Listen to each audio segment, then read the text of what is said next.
to truly understand what this guy did, to truly wrap our head around this guy getting hurt and missing time, doing the dishes, I decided to enlist the help of one Gerrit, old man, Ike, Ritt.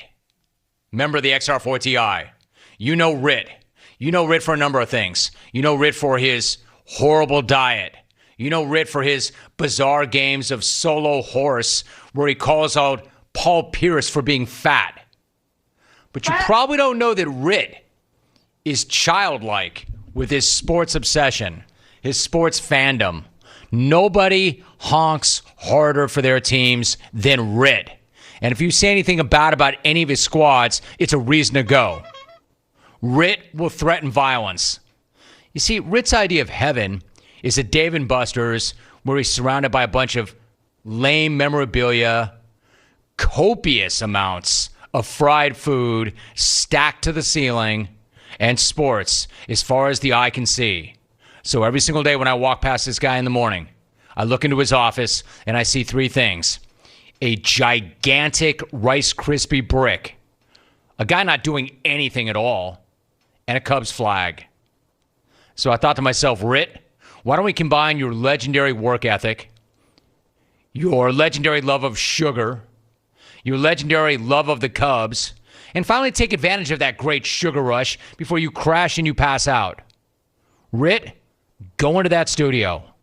Track something for me. First, write a parody of Go Cubs Go about Jose Quintana. Put the fan flag down once and for all. Be objective and do your freaking job. Create content, Ritt. Even if the assignment makes you want to kill me or yourself. I gave him all morning to do it. I said, Ritt, you don't do anything all morning anyway except eat sugar. Do this. He's pissed. But he did his job. He did his job. He turned something in. Let's see what the number one Chicago Cubs fan anywhere came up with in regards to his beloved Jose Quintana hurting himself and needing surgery after doing the dishes. Ritt, do your thing. Baseball season's underway, but go ahead and slot the Cubs in last place, 'cause Quintana won't be able to play. He just effed his finger up today. They're singing no Cubs no. Hey Cubs you blow. Jose Quintana, what do you say? Dishwashing is not your game. The Cubs are a joke. They may as well stay home. It wasn't Palmolive or Cascade to blame for getting that thumb filleted. Wait a minute, that last line. Did he say it wasn't Palmolive or Cascade that's to blame for that thumb getting filleted? Is that what he just said? Holy crap, Ritt.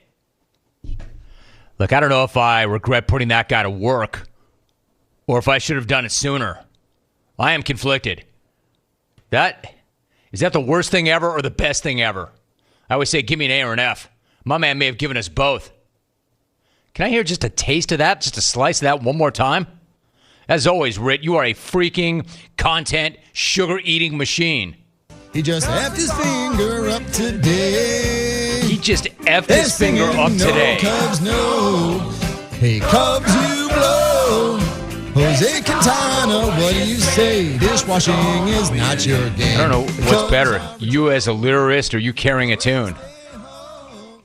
It wasn't Palmolive or Cascade to blame for getting that thumb filleted. It wasn't Palmolive or Cascade to blame for getting that thumb filleted. He just rhymed filleted with Cascade. Yo, Pops, how'd it feel to mock your favorite team on national radio and TV? It sucked. Yeah, it did. For all of us.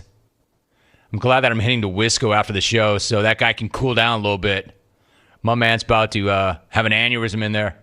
Hey, remember, Ritt, there's always one guy on the staff Every year, the TV shows I do, the radio show I do, like, we don't root, man. We're objective. We can't root or the show doesn't work unless you do one of those fanboy shows. If I had a rooting interest, people would always say, yeah, Rome, you only said that because you root, because that's your favorite team. You're not objective. You're not objective. But no matter how long I've done this, there's always one on the staff, you know, some 40, or in the case of Ritt, an 80-year-old who's like, oh, that's my favorite team. Oh, that's my favorite team. They're my favorite team, the Cubs. You don't have a favorite team, Ritt. You work in the business. You're objective. We only root for one team around here. Team content. Now, in your defense, you did come through in a big way for team content today. So good job, dude. Good effort. Good job. Have another bucket of sugar. Good job. Good effort. Quick, clones, your reaction to Ritt. He's now produced 2 pieces of content. 2 pieces of produced content. I'm waiting on you, James Kelly. Did it live up to the hype? Nobody wanted that worse than Kelly. So Ritt is now known for 2 things. The video of him playing horse in his driveway and talking smack to Paul Pierce, and him singing his audio content about his beloved Cubs. They're singing no Cubs. Get it, Ritt. Go, Ritt. When we come back, if I have time, some reaction. Albie's week that was. And then I'm out of here for 2 weeks. Way to send me off, Ritt. You are something else, dude. No, I mean that. You are something else.